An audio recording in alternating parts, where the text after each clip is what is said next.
hear a lot of people say that people talk about ESG but they actually don't invest in it. Is it really true? Well, statistically it is not. There was an increase by over 25 times in the value of global ESG assets under management from 6 billion in 2015 to over 150 billion in 2020. All this in a course of 5 years period. This growth is exponential and continuing. Hi, this is Ritika. We are doing reading 27 of Corporate Issuers, Introduction to Corporate Governance and Other ESG Considerations. We are starting with the first LOS. This LOS requires us to describe corporate governance. So what is corporate governance? Corporate governance is the code of conduct or the practices that controls or directs a company. It is the system of internal controls that defines the rights and responsibilities of different groups within the entity. The companies are actually owned by their shareholders, but are generally managed by a group of representatives appointed by them. That is the management or the board of directors. Since it is controlled by the board of directors, there are at times conflicts of interest between these two parties.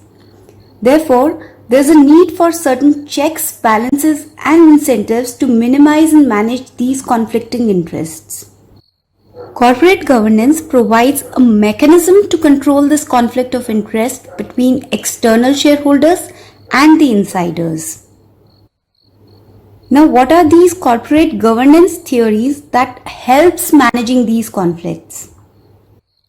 The concept of corporate governance introduces us to these two important theories. The first one is the shareholders theory. According to this theory, the most important responsibility of management is to maximize the returns and value to the shareholders. So as per this theory, the benefits of the shareholders should be the prime motive of the management. And the second one is the stakeholders theory.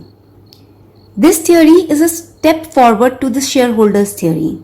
According to this theory, the focus should not merely be on the shareholders or the owners. It should be the duty of management to maximize the benefits of all the stakeholders, including customers, suppliers, employees, and society at large. So basically, every step and every decision being taken by the corporate governance team or management should be considerate towards benefit of all the stakeholders and not just one category of stakeholder, that is shareholders. Now this brings us to a question as to what should be the main objectives of a company's corporate governance team. First and the foremost, to ensure that the board of directors work in best of their interest of not just the shareholders but also stakeholders at large. Then second, to ensure that the company acts in a lawful and ethical manner in all its dealings. So, even if there are any matters of conflict that may jeopardize the profitability or other interests of a company, the board of directors should stick to their ethics. These days, we see a lot of people fighting for the climate changes, animal rights, human rights in the third world countries and other important issues. Most big corporates do take them for granted. They should always remember there is no planet B, and money will not be of any use when they dust. Now moving on to the third objective, to ensure that all the rights of all its stakeholders are preserved and active. There should not be any compromise with respect to the same.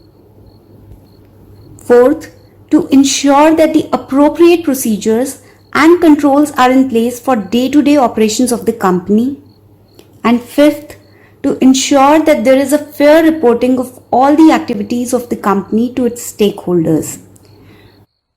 Transparency in reporting is another thing that has caught a lot of attention since past few decades, especially after those financial scandals that we've seen and read about. But still there is a long way to go. The management somehow are able to exploit the loopholes in the financial reporting framework. The objective of the Corporate Governance Committee should be to ensure absolutely fair and transparent reporting. So that was the first LOS about the corporate governance. We will discuss more about the same topic in following videos. If you have any queries with respect to this topic or any other topics, you can contact us at procfa.com. Also, you can check out the study notes for this topic and all the other CFA level 1 topics through the link in description below. Take care and study well. Remember, you can reach out to us anytime.